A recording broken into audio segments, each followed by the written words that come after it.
guys, welcome to Clockwork and Noodles for your end of season review. We are reviewing the anime that I have watched in the current season, and we're going to go through my awards. The awards are always really fun. You guys seem to really like those. This is, of course, for the shows that I have watched, so if there's something on the list that you know should be there and it's not, it's just a case that I probably have not seen the show. I haven't watched a great deal this season, so it's been a bit of I had a few shows and then I just watched a few and then I think I dropped a few out. It's going to be a few. I've tried to do my best to make sure that there's a lot of different awards on there. I had a bit of fun with some of them. But in general, we're going to go through my awards and then we're going to go through my top 3 anime. This time I have chosen to omit the honourable mention, just because I don't think I really have one, and I think my top 3 was pretty clear. 10 different awards. But before we get going, big thank you to you guys for tuning in every single week. If you have found me for the first time, hi, this doesn't apply, but it could. It really could. We have hit the 900 mark, which is cool. We're going to keep on going, breaking down anime. The next season is already lining up to be decent. I have got my overview already, so the spring overview is up. It's been a fantastic season. So let's go straight into the awards. Best fight of the season. This could have gone to a number of different fights within Solo Leveling. I had to really think, which one did I really enjoy the most? Because there's so many decent fights, you could have any of them on the list. But I think the one that's going to go on the list for me here, Igris versus Jin. The whole lead up to it. So when he actually arrives, he does all the fighting with the different bosses that represent stuff that he's done before, taking on stuff that once upon a time was tough and seeing how much he's grown. Now, the animation has been likened to equivalent to Fate Stay Night, and I completely agree. Igris as well is just a character whose design I was blown away with, really enjoyed that character. And I was quite sad when he initially flukes out and he lands that kind of deadly blow on him. Bringing in a really fantastic character, getting rid in one episode. So I'm very thankful that he is back. I think it is going to be my favourite. I love the animation. I love the music. Of course, the soundtrack gets a nice mention here. The animation, the fun of the fact that it goes over 2 episodes as well. So it's a drawn out fight, which is quite nice. That is going to be my favourite. I really love that Igris design and the cape. It's really nice. I love just everything about it. It's very simplistic, but it looks even better later on in the latter half of the fight. Next up, let's go for something fun. How about some best art? I think this won the award last time as well, but I'm going to continue anyway. It is the Apothecary Diaries, for the simple fact that there is so much love and detail placed into the artwork, into the backgrounds, into how well developed everything is. You can look at the details on fabrics, you can look at the details on the wall, you can look at the wood details. There's so many details, it's almost a detail overload on this one. All of it builds up to create this very rich, lush environment that is within the palace, and the palace is obviously supposed to be this home of wealth, and you really do get those vibes from the plants, from the fabrics, from the crystals, from the hairpins. It's all there. I still love the absolute detail that the artists went to on this show. So very happy that Apothecary Diaries did get a second season, which is going to make me very happy when that does show. We're going to go for an anime that made me laugh. A lot of them made me laugh this season. There was a lot of nice fun moments, but this is a show every single week without fail managed to get me laughing, managed to get me snorting out drink if I was drinking at the same time. It is Delicious in Dungeon Meshi. I absolutely love Lias. He's such a great character. The whole cast have got the best chemistry between each other, and that is a show that is continuing next season. Definitely recommend it if you haven't seen it already. It's hilarious. It's not just about food. So if you haven't got an interest in food anime, it's not just about that. It's about the chemistry. It's about conquering a dungeon. It's in that dungeon fantasy setting. Obviously, it's been hosted by Netflix, so it's an easy one to access. It's such a good show that I definitely recommend it. You'd think it would get boring. You do think the premise of just going into a dungeon, going down, and eventually getting to where you want to be is going to be boring. But the way they do it, every single episode started to feel very unique. The way that they came across different challenges. I think there's one where he goes into paintings. He's so hungry, and he's like, I wonder if I can eat painting food. And he's able to go into these paintings. And then in the end, he finds out if he eats in the painting world, he can't actually keep it in the real world. Honestly, this anime has done the biggest job of putting a smile on my face. If there was an honourable mention, it'd probably go for that one. Voice actor, do a bit of voice acting now. It's going to go to Taito Ban this season. He is the guy who did Solo Leveling's Jin. He's been in some stuff, side characters of a few things. He was in Vinland Saga but as a side character, and he's been in One Punch Man as a side character. The only main thing I can see that he's been in is a show that I really couldn't get on with, which is The Angel Next Door. That's the only big thing that he's really been in, and this is his first main character role. And the fact as well that it's not just you've come from romance anime, let's do something easy.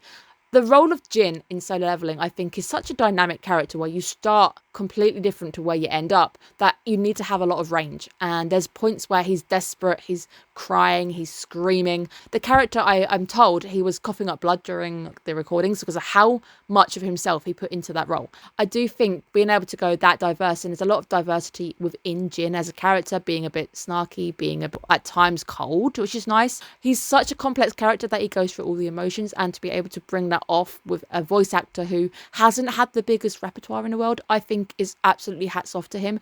I am so happy that there's a possibility you're going to see more of him for 6 seasons. When it comes to a main character like this, and I'm like, ooh, who the hell is this? If you've maybe go look up your details, you've done a fantastic job. Best surprise twist / character moment, I've created it just for this character because I had to. It's Larkin. If you were following the Apothecary Diaries, you know that I wasn't a fan. When he was first introduced, the way that the anime portrayed him, he came off as quite the dark character you're not going to really want to like, and there were implications, but the show continued to twist and turn until at the end the character does this 180 thing where you will find yourself crying, just absolutely crying for this character who has been built up as something that he essentially isn't, because the show wants to pull the rug on you. It's actually one of those where this character surprises me so much that I found myself going, oh, she's back in the real palace, oh, we're not going to see Larkin anymore, that sucks. I was finding myself seeking out the character now that he wasn't really there as a mainstay. I was like, oh, I miss him, even though I initially didn't like him. He was there bringing something different on the screen. He's a very well-written, complex character. The biggest surprise to me is the fact that I wanted to give him an award. Shout out for his voice acting, everything about him, because he's a really unique character, a smart character who's also quite antisocial. But getting that across and making you actually go, actually, I feel something right now. I feel sorrow. The big sad is here. He's a fantastic character, and I really need to give an award to Larkin. So hats off to you. Cannot wait to see where your story goes in the next seasons. We're going to go for the best mascot, even though, yes, I ended up actually dropping the show. And I know it continues the vibe that I hate isekai. I don't. I really gave this show a shot, and I did enjoy it. I enjoyed it up to about 8, not gripping me, and I found myself just not really that eager to pick it up anymore. The best mascot of the season, we always give it to something cute and cuddly. Peeps. Peeps from Sasuke and Pichan, and Peeps is absolutely adorable. Didn't even know this kind of bird existed. They do, they're really cute. Obviously, Peeps is not just your ordinary kind of bird. Peeps has a lot of magical secrets, and he does definitely bounce the show along. He's quite bouncy, chirpy. The way he interacts with the main character definitely makes for a great chemistry that is worth checking out. If you are into isekai, you've probably enjoyed the show better than I did. And that's one flashy bird who wants to eat a bit of steak. I can't blame him. He's got a good taste in food. Peeps-chan, you're taking the mascot role this time round. Let's go for best girl. So the best girl for me is going to a show we haven't actually mentioned yet. That's going to be Yuki from The Sign of Affection. Now, Yuki is a character who is completely deaf. We get to basically experience Yuki via an inner monologue.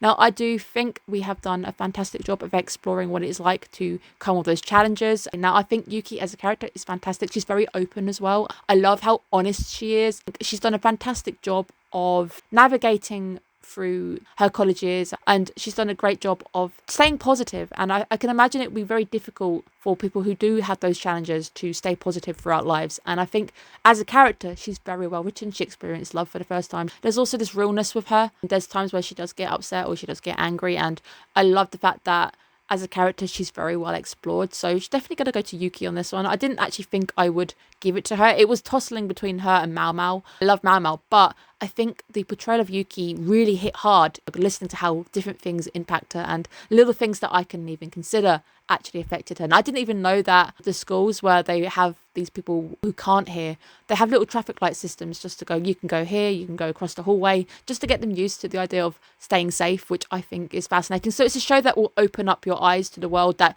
you don't even consider, but is actually all around you. A show worth looking into and worth opening your horizons and exploring. Best soundtrack. Now, best soundtrack has had to be split into 2 different awards. I'll explain why. Obviously, I think most people, if you've been watching my breakdowns, know what shows I'm tossing with when it comes to this one in particular. It's no lie, I am a huge Hiroyuki Sawano fan. I'm also a big Kevin Penkin fan. They are both fantastic at what they do. I've always credited Kevin Penkin as a master of world building, which is why I'm going to give the world building through music award to Apothecary Diaries and Kevin Penkin. The Kevin Penkin soundtrack and the work he has done on the Apothecary Diaries, absolutely magical. It's a blend of modern instruments and traditional instruments coming together to really create something special, to really make you believe that I'm watching a show that is set in this place that is similar to China. It makes you feel like that. And there's moments where his soundtrack really builds up the mystery, builds up the danger at times. But it is a lot more subtle.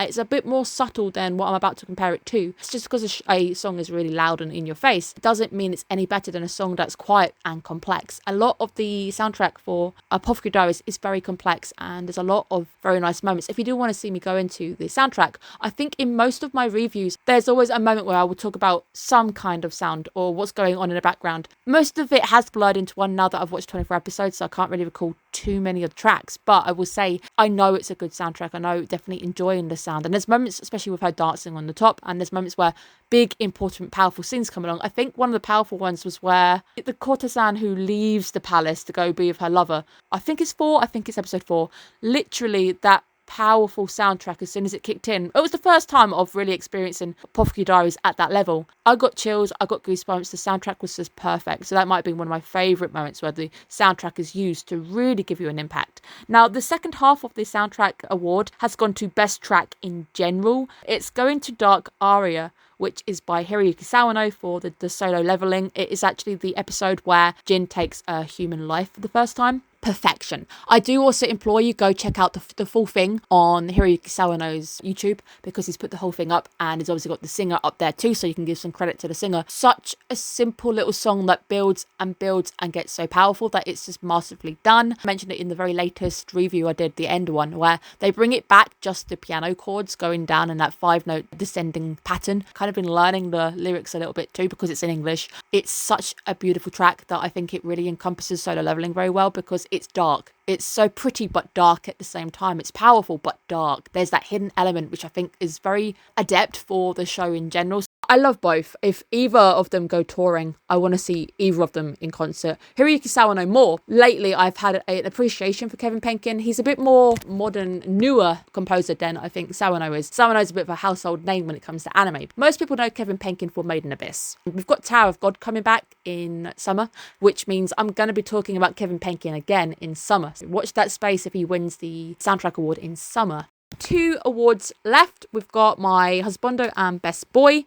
Best Boy is the Wholesome Award, just to clarify. It is an award to a character who has really stood out in their show, and it's wholesome. There's nothing about it. It's just a very wholesome character. It's going to Mashal from Mashal, which is great. It's the title character of Mashal. Again, like Yuki as well, he's very good at standing up where it means it. Like, he has moments where he's just completely out of it, but he will stand up when it means it. If his friends are getting hurt, he stands up. Mashal is a character who is living in a world where everybody's got magic, but he does not. And he does not let that beat him down. He doesn't let it happen. In the face of great danger, Mashal will always stand up. And I think that about him is something to really admire. That even though there's people around you who have got all these skills and you may not have any skills, being able to use what you do have, which might be a bit different, is something that I think is really admirable. I really think that Mashal does shine through. And his love for creams, having a love for something like that, having something to get you through, and just seeing him, how happy he gets when he's eating them. I think there's the big one where he's trying to smother the guy in the giant cream puff. That was hilarious. I think he encompasses a character where he's great until you mess with him. And I think someone pushed him way too far and he puts him literally through the floor.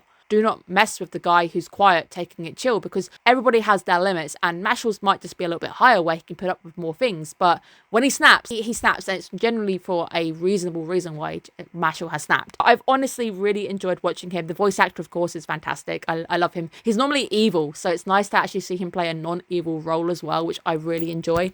And of course, we're going into now my Hus Bondo. Now, Hus Bondo ended up being a 2-way battle, One of the characters is from Mascot as well. It's actually Rain. I really like him. I think he's hot. Hus Bondo, of course, is the one that Becca is a bit more of a non-wholesome award, but okay, it's there for my reasoning only.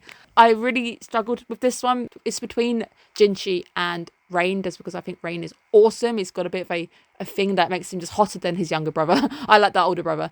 But I am probably at a push gonna give it to Jinchi. Now, it's not a clear win on this one. It's not a win by a headshot or anything. It's just a mild win. I am hoping that in the later seasons, Jinchi might actually edge out better. He's a character that I've not really been too much into. I think he didn't actually get the Hus Bondo award last time either. He's a character who is slowly growing on me. It's a very slow burn up until this point. He's been showing more and more sides of him that I've not really been expecting. He had that moment where he was crying into her back. A different side of himself, because he normally puts on that big fake face of I'm pretty and I'm a heartthrob. But that's not the kind of character that I'm into. When I've started to seeing the real Jinchi, seeing moments where he's actually a bit more softer and actually a bit more real and realistic and just actually being him, those are the moments where I think he's starting to grow on me. It's a slow burn on this one. Whereas I love Rain. Rain is a kind of a lust after him, and it's bad. But Jinchi, I think, is a slow burn, and I think as a Hus Bondo, I think he would be a fantastic Hus Bondo. I am going to cosplay Mau Mouse. Probably adept that I put at least the love interest as the Hus Bondo if I am going to cosplay her. Those are the awards, which now means I now need to tell you my top 3 anime. Let's start in third position. We've already mentioned it. Sign of Affection. This is probably not everybody's cup of tea. I get it. People don't like romance animes. With this show in particular, I love the romance elements, yes, and I do think they're quite strong at times. But I also love the exploration into a world that is within our actual world right now. The idea of not being able to hear anything might seem miles away, but there are people every day who are waking up unable to hear anything. The show ended up being a bit of an awakening for me to realise that I don't know how to do hand signing or anything like that. And I don't know, maybe it bugged me a little bit that I can't do that, because it's Xiaomi, the main lead. He speaks the languages that I'm learning myself, because he actually has the 3 that I've got. I speak English as my first language. I learnt German as my, I guess, second language, but it's actually kind of dying out because I don't use it very often.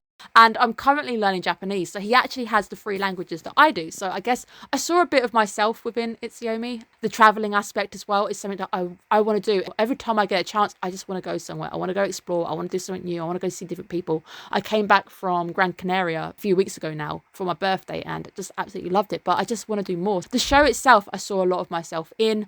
I loved the romance elements, yes, but I was looking at more than just the romance elements in the show. How do we handle challenges from day to day? All these people have different things that bother them. I think it's a show that needs a bit more expanding. They have announced there's probably going to be a season 2. I think it does need a bit more expanding. So I think it's a show that's done very well to establish itself, but I need more. Second and first, you guys can put them however you want. I know there's going to be different people having different opinions, so I apologise if it's not the 1-2 that you wanted. I think most people know what the 2 shows are. In second place, I'm actually going to give it to Solo Leveling. And I know that's going to upset so many people. I'm so sorry. And of course, you can probably guess what number 1 is. I went into Solo Leveling not knowing anything. Very quickly, it became a show that impressed me week after week. There were moments where I was like, okay, cool, this is an okay episode. But then it would go into the points when I was just blown away. I initially didn't think that the idea, again, would hold much water, very similar to Dungeon Meshi, where I thought, I don't expect too much of that kind of premise. This guy's just getting stronger and stronger and he's training on his own. I was worried that it would fall into the Sword Art Online trope where this is the same, we're doing the same thing over and over again. So far, with the 12 episodes I've had, it doesn't seem to be that way. I have seen people saying they do think it's just a rinse and repeat from the next few seasons on. I'll have to make that decision when we get there. But from what I've seen, I've actually been blown away. I have really enjoyed it. I think it's been a bit more of a slow burn with me, where it's every week I'm getting stronger and stronger. The last 2 episodes have been fire. Straight fire. I have really found no faults in the last 2 episodes whatsoever, but it's not had the perfect run that the show in first has had for me. I guess it is a little unfair because the show in first has more episodes. If I was just comparing even the first 12 from that one, I still think I would still put them in the same way that I have. I've really enjoyed Solo Leveling. I really cannot wait to break more down with it. I love Egress. Not letting that character to go to waste. Big hats off to you, because I really loved the introduction, and then him going down in one episode, I was like, oh, okay, he's gone now. That was amazing, because it's the first time, I guess, you see a character from within the portals having its own sense of consciousness. Episode 12 definitely did something for me. It was so tight at times. One week I'd probably say one show, the next week I'd say the other show. Both of them are shows worthy of awards. I've really enjoyed both of those shows. I've really enjoyed the animation, how much love has gone into the Solo Leveling. I am a big manhwa adaptation lover. I've watched every single adaptation from manhwa that has come out so far. I can safely say so far Solo Leveling by far is sitting at the top, number one out of all of those adaptations. That's a lot coming from somebody who really fell hard for Tower of God. The soundtrack is absolutely perfect. It's Hiroyuki Sawano, of course. It's got lots of things that I enjoy. The second core is coming out in 2 seasons' time. I think there's been a lot of establishment. There's been a few points where I've had issues, which you can go through the reviews. They're all minor, but it's little things like that who eventually maybe go, okay, I think I'm going to put it in second. The first place, obviously, is going to be Apothecary Diaries for the second season running. Yeah, season 2 was a little bit of a different pace compared to the first season. The Larkin stuff and the twists and turns and getting more and more information for Mao Mao's background literally shocked me. I cried. If you can get that response from me, you have done an above and beyond job. It looks amazing. It sounds amazing. The voice actors are great. The chemistry is great. Characters are very complex. There's very dark undertones going on in the show, which I really like. A romance, but it's also a romance that seems to be almost missing at times, the romance elements, which I think is why a lot more people are getting on with it, because it's not overtly romantic. It's a mystery. It's a action. It's set in a very rich world. We've already spoken about the environment being almost perfect, how detailed it really is. I know a few people had a bit of an issue with pacing. I did shock myself yesterday when I told a friend that you do realise that the entire 24 episodes have basically happened within 3 or 4 years. I could be wrong on the yearage there. The baby that is in episode 1 or 2, she ends up definitely walking around and laughing because she likes Mao drawing that poisonous mushroom. That baby has hair. That baby is walking. You don't realise how fast the plot's actually going until you sit and have little moments like that. I've honestly really enjoyed the pacing. I think there's a few moments where there's quiet moments and you're like, oh, this doesn't mean anything. But the problem is every episode in Apothecary Diary seems to mean something. Even a quiet episode is drawn back to later on in the show where they say, actually, this moment was more important than you realise, which I think is really good. And I've always given hats off to very clever writing where you use all of the elements around available to you. The lighting is good. The soundtrack is good. The soundtrack, of course, is a bit more subtle than it is in Solo. I can imagine people don't always notice that the soundtrack is there, but if you go and dig it out, they have released the soundtrack full now. It's a beautiful ride, but there's so much work that has gone into the show that I don't think anybody was really expecting it to blow up in the way that it did. People were talking about this show that I didn't even consider mainstream anime, so I'm very excited and happy to actually see a show like this doing so well. And I think on this channel in particular, it came off the back of Raven of the Inner Palace. I convinced a lot of you guys to watch that show and you guys loved it. You were shocked it wasn't your kind of show, but you came back and said, actually, I really enjoyed that. So when Apothecary Diaries came around, I convinced a lot of you, again, give this a chance. I've got a vibe. And my vibe paid off. A load of you were thanking me for even just saying, just give it a chance. And you did, and you enjoyed it. It makes me so happy that a vibe paid off and that you guys also found a show that you also really liked. Channel impact. Apothecary Diaries, be it as bittersweet as it is because so many spoilers came out of that show, it's the show that has done the most for my channel. But that is my winter 2024 anime overview. Now I'm going to have, I think it's about 4 days before you start getting your new content coming through. We're going to go into spring. We're going to have some new animes on the show. I look forward to seeing you guys in new videos. We are breaking down Spice and Wolf remake. Haven't seen it before. Looking excited. Bartender, the remake. That's a show I do know. So if you are tuning in, I'm not going to spoil anything, but I might occasionally draw comparisons to the first one. But if they are going to rip directly each episode, I will make comparisons. So there's a little warning there. And then the one that we're giving a shot that I actually haven't read anything for and don't know anything of, but I've heard good things, is Kaiju number 8. Very excited. That's probably going to be the big one on the show, this channel, I think. Very excited. Can't wait to see where we go. Thank you guys so much for your continued support. I really can't wait to go into a new season with you. I hope you're looking after yourselves. I really wish that you have a great year. I will see you guys again soon. Bye, guys.